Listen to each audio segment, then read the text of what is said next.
The state has denied funding for a program to help incarcerated people transition back into the community. KITV4's Ariel Argel spoke with the Department of Public Safety to find out the reason behind that decision. For many people, there is a moment that changes them for the rest of their lives. For Curtis Crabb and his family, it was attending a program called Restorative Circler.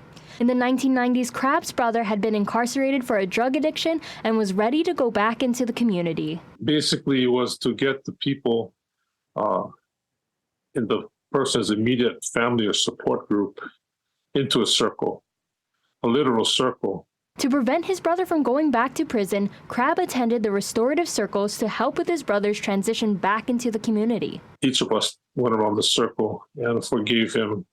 And if there were some concerns, we'd address it. But at that point in time, we all understood that perhaps the methodology was to forgive and to really forget and not to look back. Crabb says without the program, his brother wouldn't be as successful as he is today, and his family dynamic would be very different. The program helps incarcerated people transition back in their communities by providing support and guidance for when they get out. WorkNet Incorporated and the Hawaii Friends of Restorative Justice are working together to continue the program.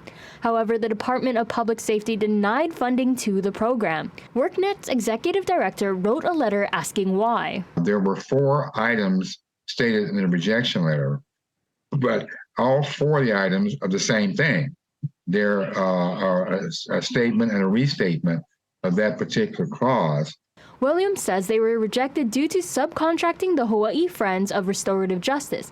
However, he says that was not stated as a restriction before. It was incumbent upon Mr. Williams to make sure that his bid met the scope of the request for proposal. It did not.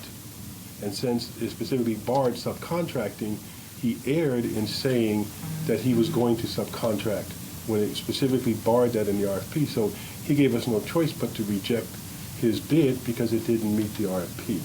Johnson says the department is still reviewing the appeal Williams sent back in early August. He said it typically takes the department 60 to 90 days to respond back to the appeal. Ariel Ardell, KITV4 Island News.